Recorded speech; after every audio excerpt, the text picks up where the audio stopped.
While Prime Minister, I was loath to give public advice to other countries whose situations are different. But because people smuggling is a global problem, and because Australia is the only country that's successfully defeated it twice under Conservative governments, our experience should be studied. In Europe, as with Australia, people claiming asylum invariably have crossed not one border but many, and are no longer fleeing in fear but are contracting in hope with people smugglers.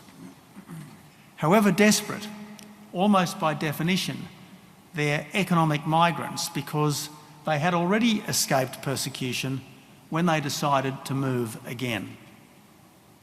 Our moral obligation is to receive people fleeing for their lives.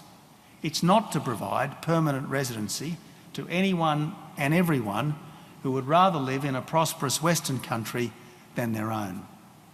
That's why the countries of Europe, while absolutely obliged to support the countries neighbouring the Syrian conflict, are more than entitled to control their own borders against those who are no longer fleeing a conflict but seeking a better life. This means turning boats around for people coming by sea. It means denying entry at the border for people with no legal right to come. And it means establishing camps for people who currently have nowhere to go.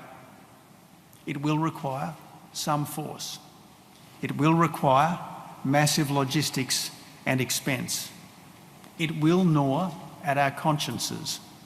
Yet it is the only way to prevent a tide of humanity surging through Europe and quite possibly changing it forever.